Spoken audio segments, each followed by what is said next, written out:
time for class. Yes. Time to go study the Bible. Have fun.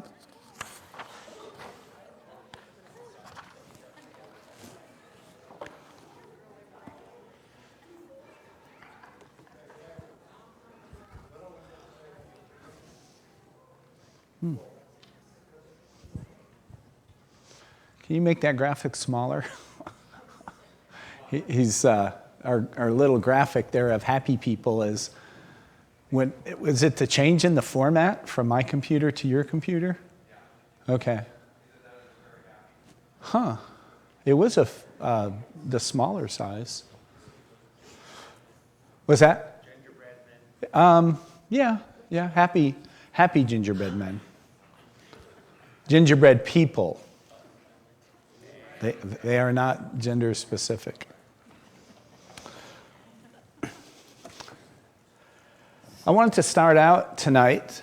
Our class for this quarter on Wednesday nights is entitled Better Relationships, Better Families, Better Marriages. And the principles that we're going to talk about deal with all of our relationships that we encounter, from the most basic that we would have in our families to some of the complicated relationships in our marriages, and certainly our relationships with friends, family members, and at work. So these principles apply to all areas. And today we're going to talk about the key to your relationships and asking the question, what is the quality of your relationships? And so that's something each one of us has to ask ourselves, to look at the relationships we have and say, well, they're not bad, or they could be better, or it's been worse, or it's been better. A lot of the material we're going to cover in this class is material written by Gary Chapman, and his claim to fame is the 5 love languages. And some of you may be familiar with those. We're going to look into those 5 love languages as we begin, because I like his emphasis, and the things that he presents there are really the basics to relationships. If I can adequately love the people around me, then how I feel about life might be completely different. This is what he said in one of the books that I'm using. It says, I would be so bold as to suggest that life's greatest happiness is found in good relationships, and life's deepest hurt is found in bad relationships. And I think that's true. And a lot of times when we're struggling, it's not our health, it's not necessarily our circumstances, it's usually because of some relationships that should be or could be better. So that's our goal for the next 13 weeks or so, is to just look at our relationships, evaluate the quality of relationships, and try and apply some of these principles to those relationships. Because when we look deep down at things, all of life is just a patchwork of relationships. Our lives are woven together with other people. And to be able to say that we can love other people is indeed a gift. There are 2 kinds of love that we can talk about that really are, I think, a part of any relationship. One of those loves we will call is obsessive love. And I want us to take a look at Song of Solomon, verses 1 through 4.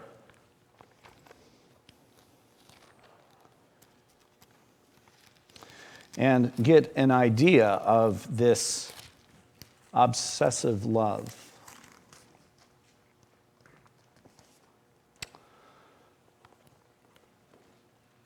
Begins Solomon's finest song.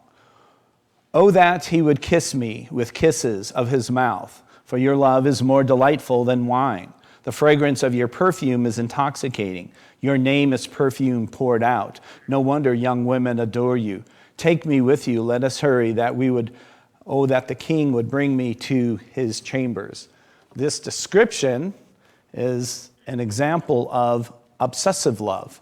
It is a love that is so overpowering, the The writer uses the word intoxicating, that it is, your name to me is like something that is poured out, and the person desires to have times of intimacy together with her lover.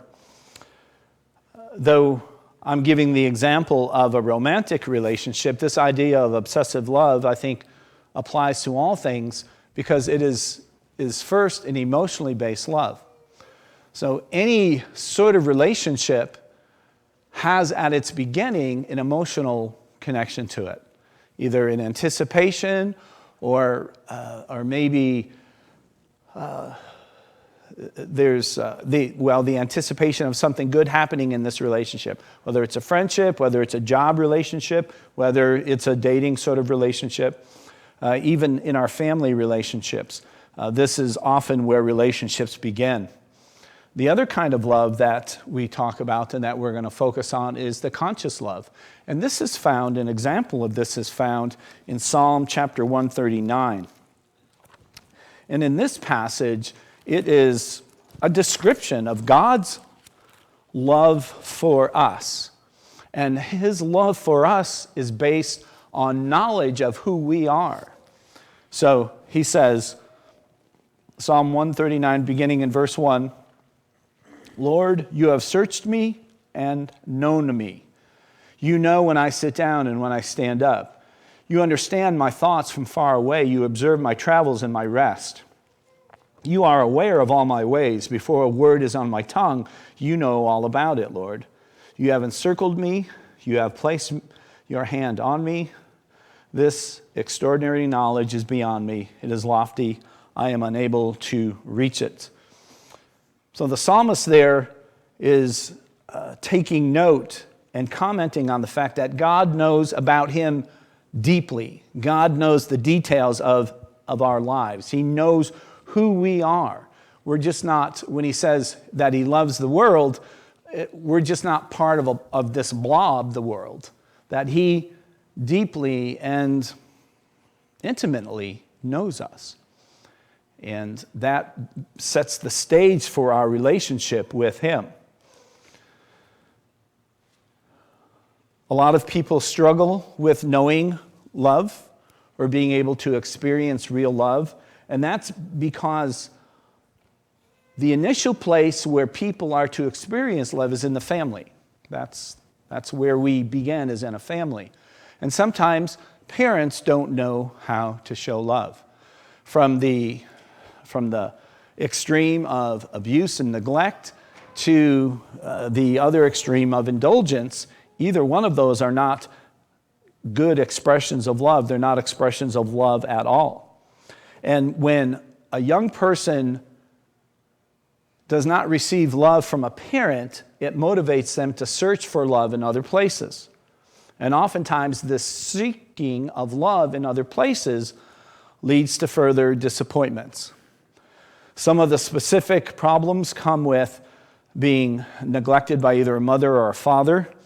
If a person is loved by a mother, there is comfort and encouragement and stability in the person's life because they know that they are valued by this person who brought them into the world. If they are unloved or abused, they will feel abandoned, hurt, anger, and hatred, and will make them really unable to love others. They will seek to have relationships, but those relationships won't be characterized by much that is healthy. As I said, they will often lead to further disappointments because they don't know how to love. They don't know how to show love, and they don't know how to really receive love. An individual who works with people on the streets says this. He says, I have never met anyone on the street who had a good relationship with his or her father. So that's his view. That's from his observations of his work. But I think there's some truth to that, and other studies have shown that to be true as well. And it just underlines the importance of the place where we start. That's where, in our families, that's where we learn how to love, or that's where we learn how to not love. In all relationships, And I want you to think about all of the different relationships that you have. In all relationships, there are two stages of, we'll call them two stages of love, but if you're talking about a relationship with someone at work, you're not necessarily going to use the word love to talk about a relationship at work. But it might be a friendship, so we could say two stages of friendships. We're going to use the example of a romantic relationship, but I think the points of that touch all of our relationships.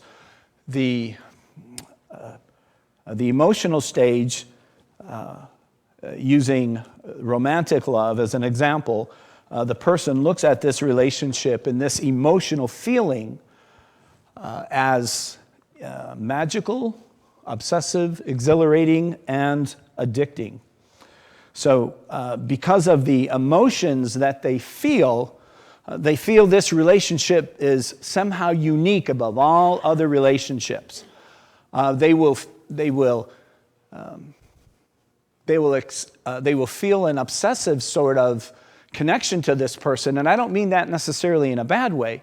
But if you are completely devoted to a person, that's good. That you could use that word to define obsessive, completely devoted to this other person. That's a good thing. But obsessive becomes negative when you don't see what's going out on the periphery. You're just obsessively focused on this relationship. It can be exhilarating. You anticipate the times that you are together. It can be addicting. If you are a real big fan of romantic love, then you might just jump from relationship to relationship to relationship. And when this magical, obsessive, exhilarating feeling wears off, then the relationship is over. Oftentimes, in the emotional stage of a relationship, we overlook things that we should pay attention to, or we are overly optimistic about this person that we're connected with.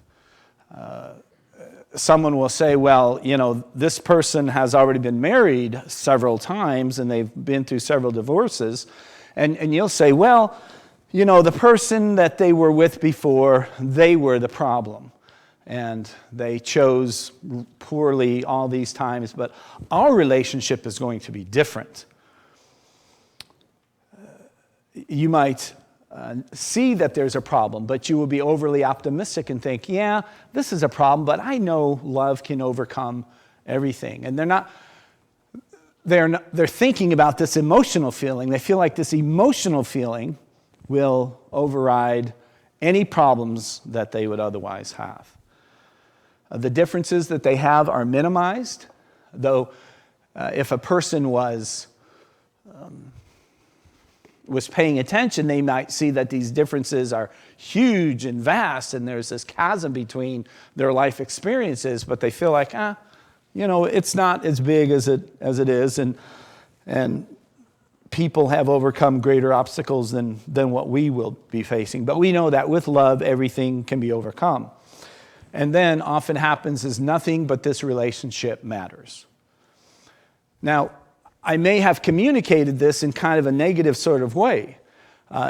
If this is the goal of the relationship, then these things can be kind of negative. But I remember a lot of these things when I first met Lenita.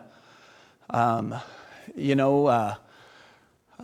I'm sure, as far as, she felt magically obsessive about anticipating a future with me, and thought we would be able to overcome all things. And then, there's some problems with this guy, but I think, we can work this out. And, she's a country girl, I'm a city boy, all that stuff. And nothing really matters but this relationship. So that's not a bad thing, but that is not always the foundation.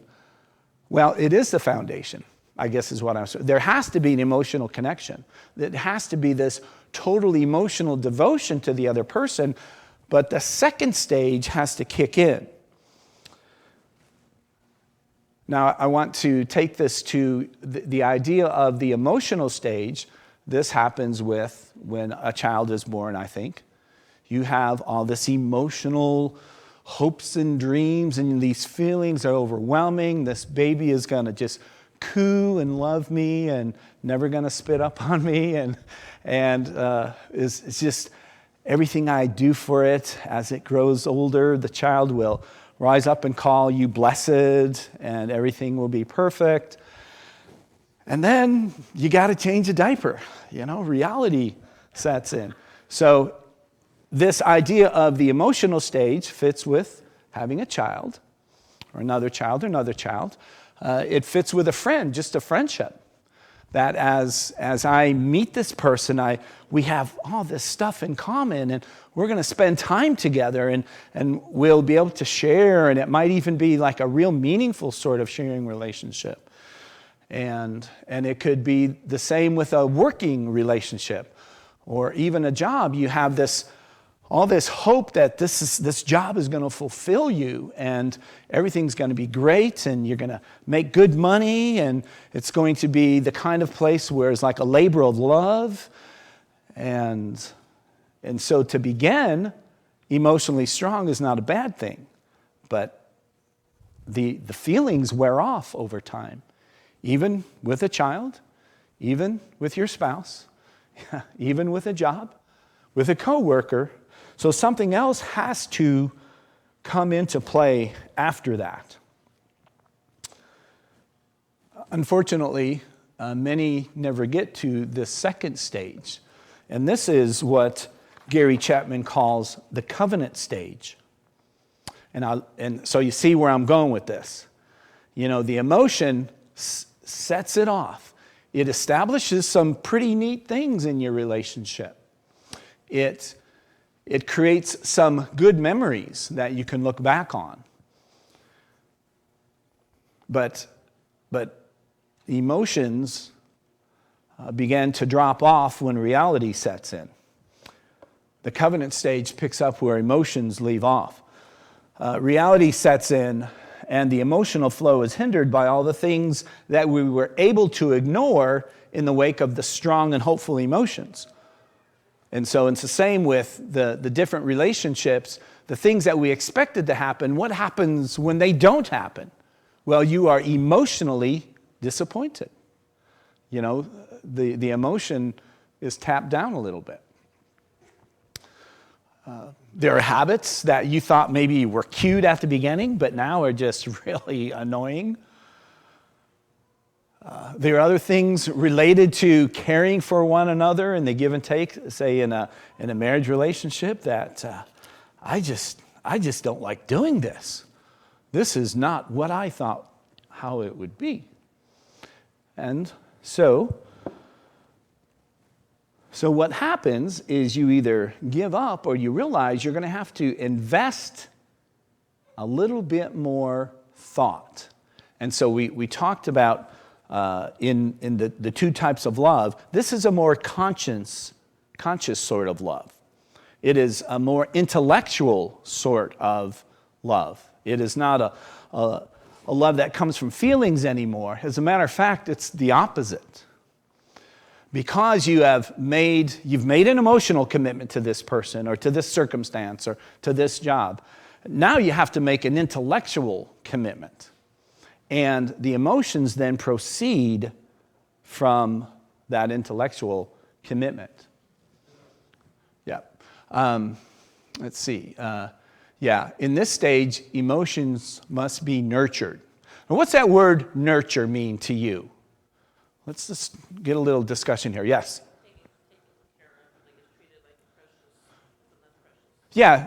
Treat it like it's something precious. You take care of it.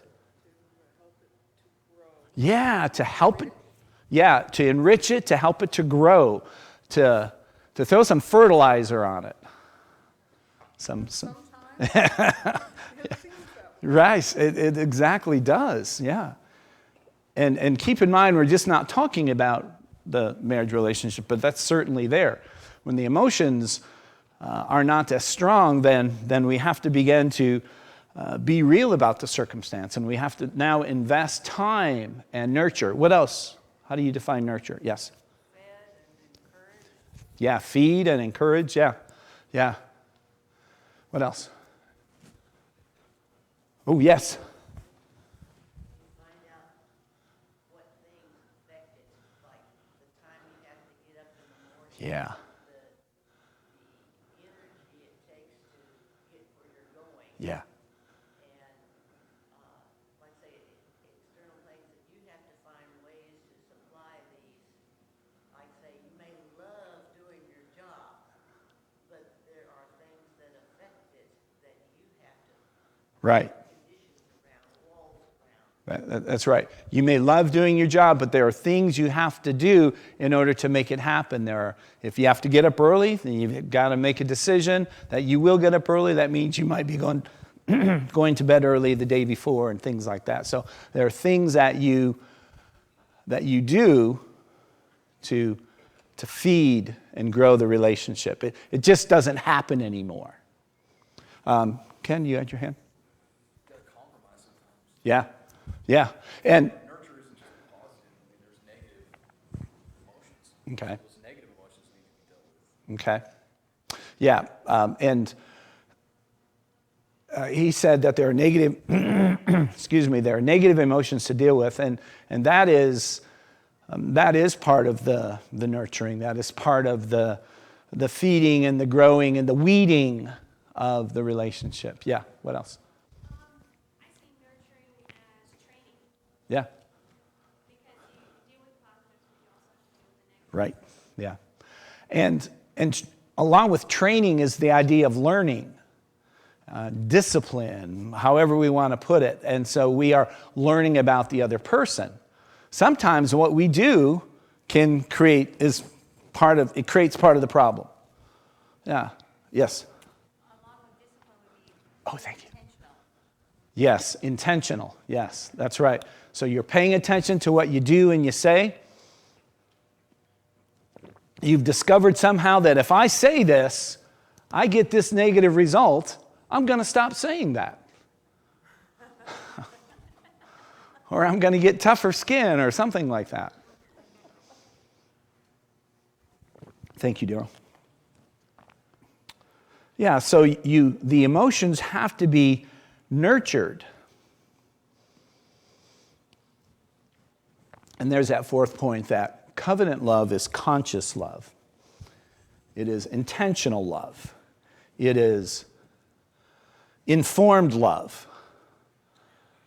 It is love that is prepared for the things that come up in the course of this relationship, in the course of this job.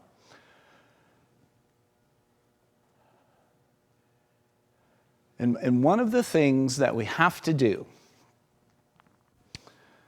when Gary Chapman first wrote the book, he thought in terms of the book, The 5 Love Languages. He thought in terms of couples, of men and women in relationships. But if you go to his website or to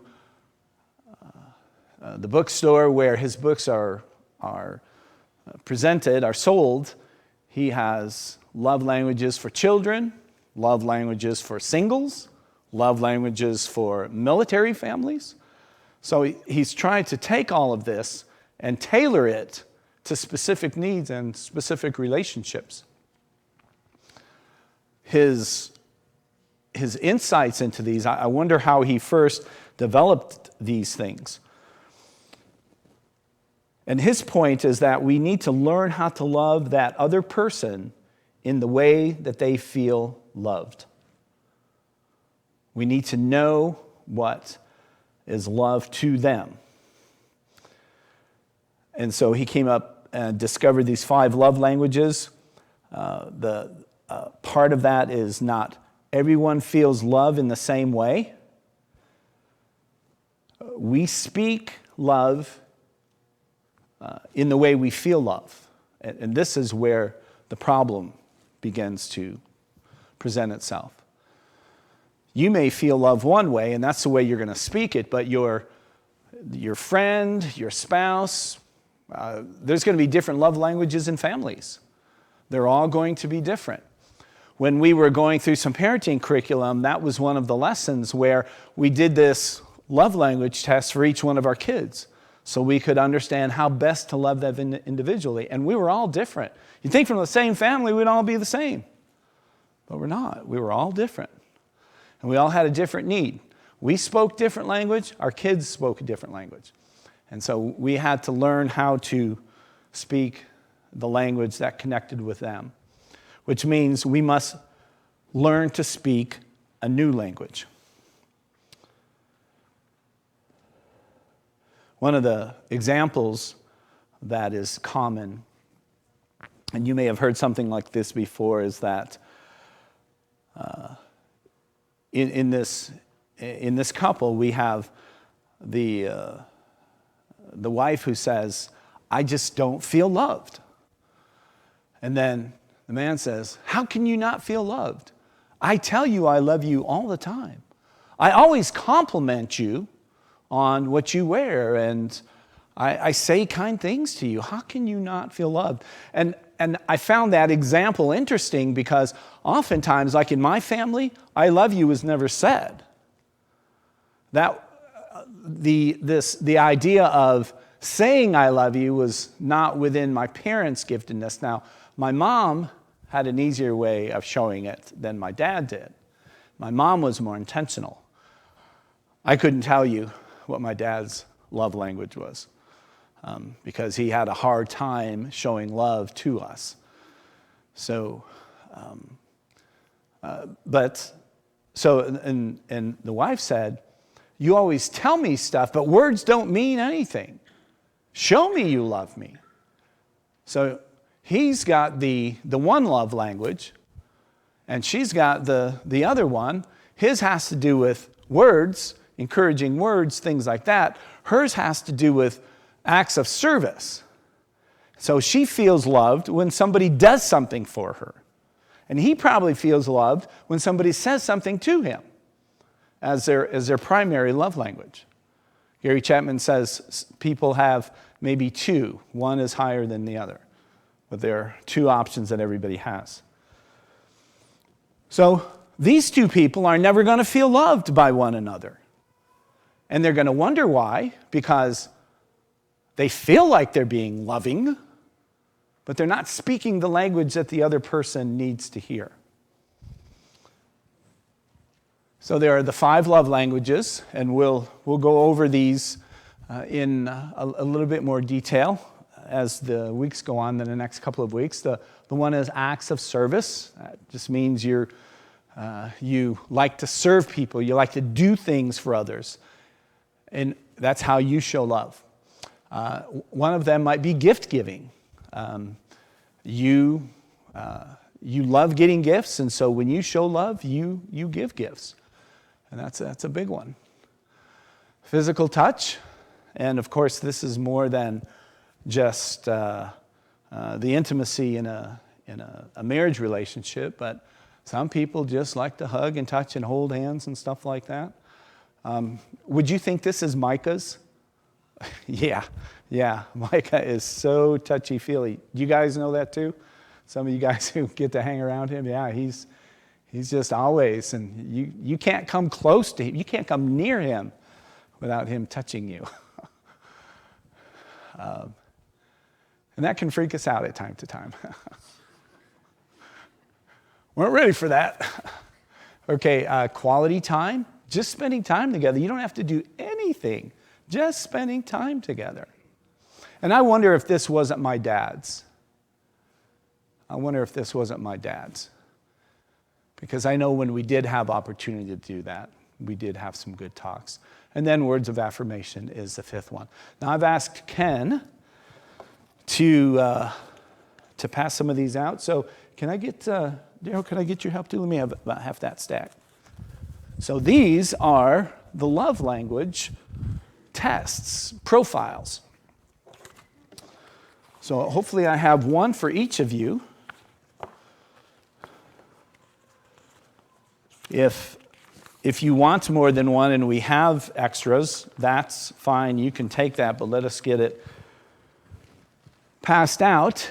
In this profile, there's a bunch of questions. There are 30 questions, and they gauge whether you like something based on one of the 5 love languages. Number 1, I like to receive, this is an example, I like to receive notes of affirmation. I like to be hugged. Do you guys want to do this while we're sitting here? Okay, all right. Go for it. Did somebody say no? Go ahead and work through that. And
okay. Now, would anybody like another one? We have several leftovers. Okay. Wow.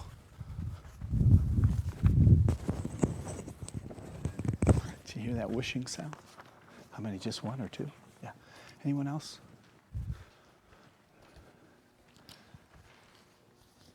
You want one for your man? Okay. She's just checking it out, see if it. Anyone else need another one? Okay.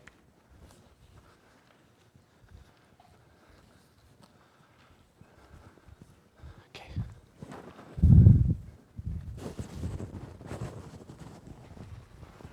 I hate doing that.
Hank, how did you answer number 8?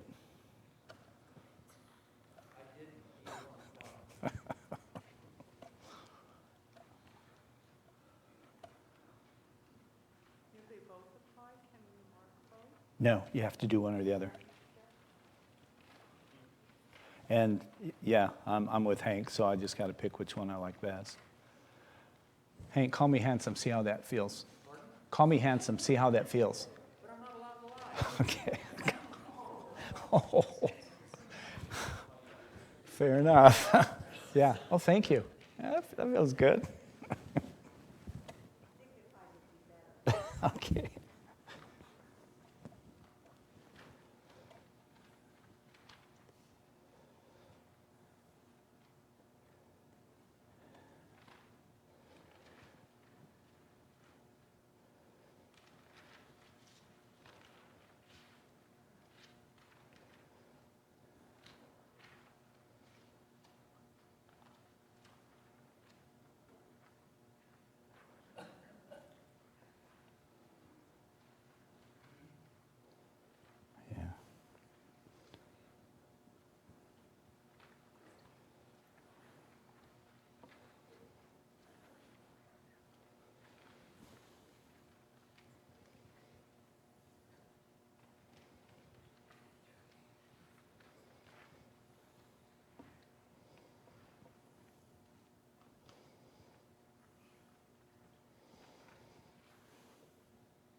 All right, and then you add all up that you have. All the A's, all the B's, all the C's, all the D's.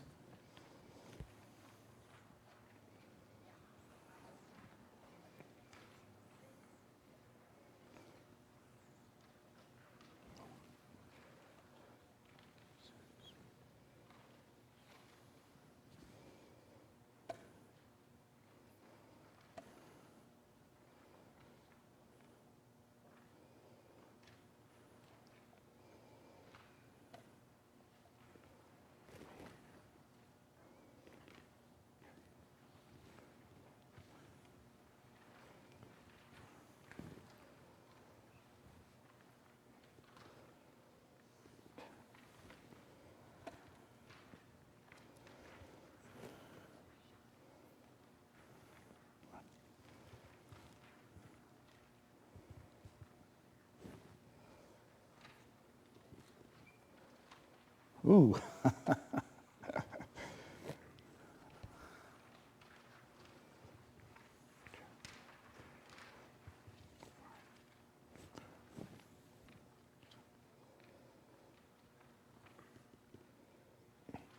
Ooh, okay. Yeah.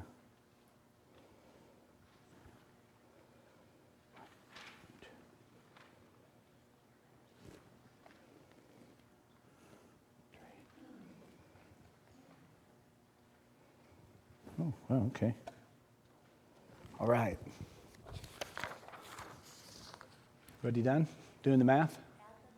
Well, you add up all the A's, all the B's, all the C's, yeah. And then the one with the most, theoretically, is your, yeah. Did it come out right from what you know about yourself? Or, okay.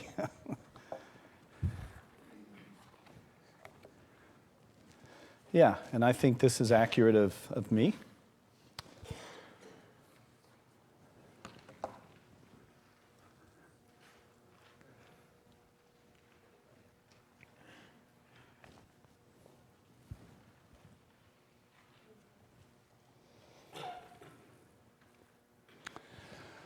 One of the interesting observations from this is that sometimes the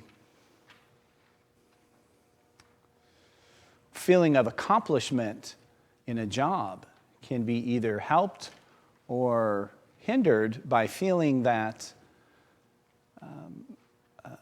that you're appreciated more by the people around you than really by the job that you're doing. Sometimes I think that is really more important than the job you're actually doing, how you feel. And so maybe you've prepared for a particular vocation and you don't feel very fulfilled in it. It could be because of the relationships that have not been what you thought they were, and so they cause you to not be fulfilled with what you are doing. It's not that you lack skills to perform the job or don't know what you're doing, but you haven't been able to express to the people you work with your appreciation for them, or they knowing how to show their appreciation for you. I think this is stuff like this are some things that perhaps HR offices could use to just help people understand who they're working with and who everybody is working with together, to know a little bit about them. If you had a friend that you really cared about and you wanted to nurture the relationship, to build the relationship, to edify the relationship, then you would want to maybe give them a copy of this. You can find, I think down at the bottom, there's a couple of links to Gary Chapman's stuff, The 5 Love Languages. You can do this online. Every one of his books has this test in it. Depending on why the book is written, the questions are going to be just a little bit different, but they're going to be basically the same. So if you care about the people that you're with on your job and you care about that relationship, find out what it is that causes them to feel appreciated or to feel loved, and go about taking care of it. Certainly in your relationships, in your marriage relationship, very important. As I've already said, oftentimes couples miss each other because they don't know how to love, and they'll speak their language, but they won't speak the other person's language. That doesn't mean you should never speak your language to them. So if you know what the other person's love language is now, and they share with you from their primary love language, then you know that's them saying, I love you, in their way. So you're able to accept that as well, understanding it for what it is. And for me, gift giving is, I had one. Receiving gifts is one. And Gary Ezzo tells a story about his two daughters growing up. One of them just loved receiving gifts, and the other one loved spending time. And so if he gave just a pack of gum to the one who loved to receive gifts, that would just light up her world. And she would feel so attached and so loved.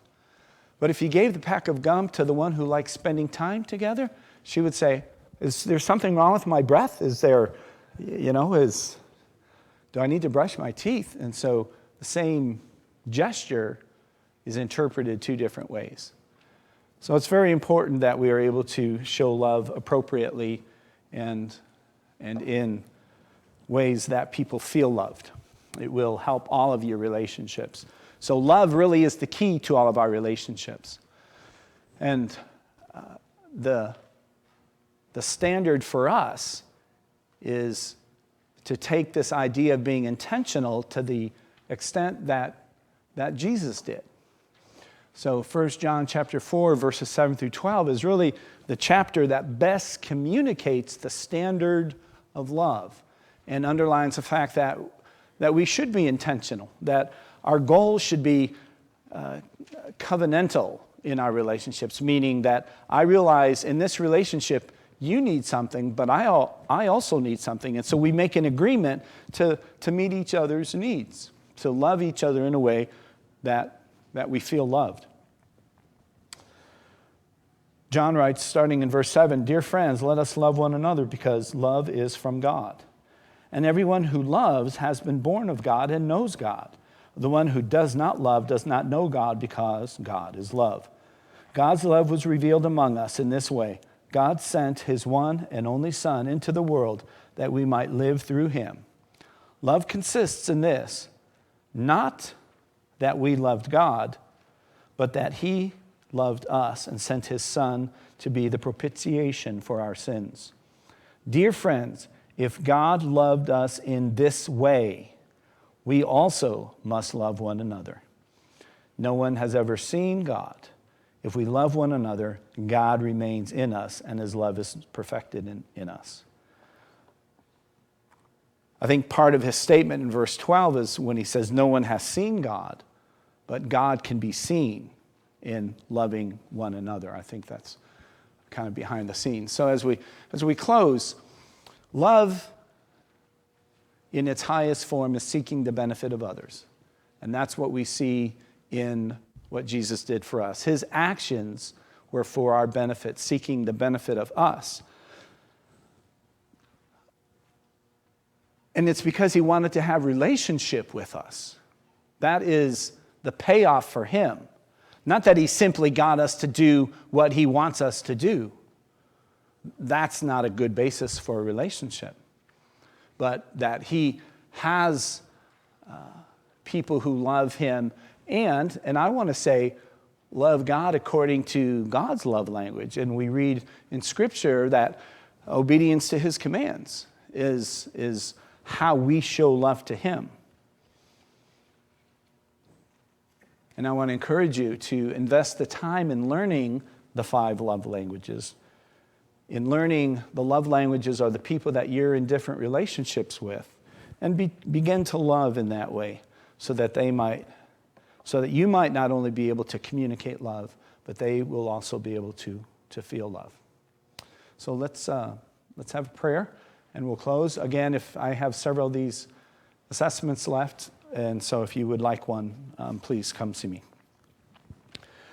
Lord, tonight we have come to the place where all relationships start, and that's on the foundation of your love, that because You have shown your love and loved us in ways that we need, that you know us intimately and individually. You know our strengths, you know our weaknesses, yet in all this you love us in ways that draws out the best in us. And so help us to do that with other people. Help us to love the people in our families, our spouses, the people we even work with, to love them in a way that they feel loved, so that they too can live in a relationship with you and they can come to know you. Father, help us to look at things from that perspective, that when we love people then, and we speak love into their lives, that we have a chance to speak truth into their lives as well. We pray all this in Jesus' name. Amen. You're dismissed.